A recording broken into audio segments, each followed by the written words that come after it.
Dari Kedah ke Pekansari, singgah membeli si buah duku. Niat di hati memperkenalkan diri, sambil mengupas rahasia buku.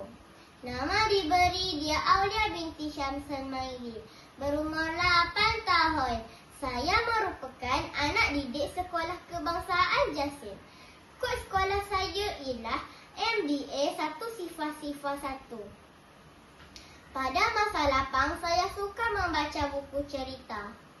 Hari ini saya amat teruja ingin berkongsi sebuah buku yang pernah saya baca, kisah yang bertajuk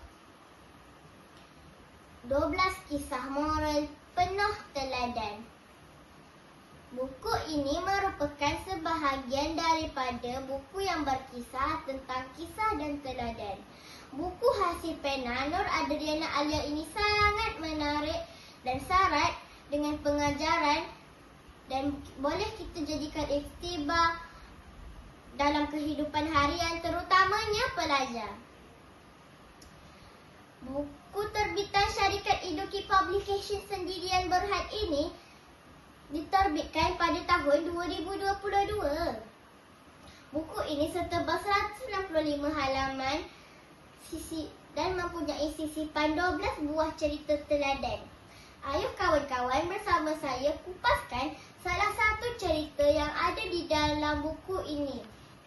Iaitu kisah yang bertajuk Petani dan Anaknya. Kisah ini menceritakan sebuah keluarga yang terdiri daripada ayahnya, Encik Zainal bersama dua anaknya Zali dan Zaini. Encik Zainal mempunyai sebuah kebun yang sangat luas. Pada suatu hari, Encik Zainal mengajak anak-anaknya masuk ke dalam kebun. Dia memberitahu anak-anaknya yang di dalam kebun itu mempunyai banyak wang. Anak-anaknya teruja dan tidak mempercayainya. Encik Zainal menyuruh anak-anaknya menggali kawasan kebun tersebut untuk mencari wang yang dikatakan. Namun setelah menggali, Zali dan Zaini tidak menjumpainya. Mereka bersetuju untuk hanya menanam jagung di situ. Setelah beberapa bulan, Encik Zainal mengajak anak-anaknya masuk ke dalam kebun semula. Mereka sangat gembira kerana jagung yang ditanam telah membuahkan hasil. Encik Zainal memberitahu bahawa inilah wang yang dikatakan tempoh hari.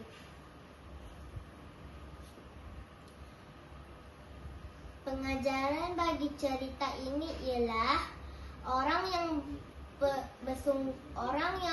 bersungguh-sungguh pasti akan mendapat hasil yang lumayan. Sekian sahaja bicara dari saya.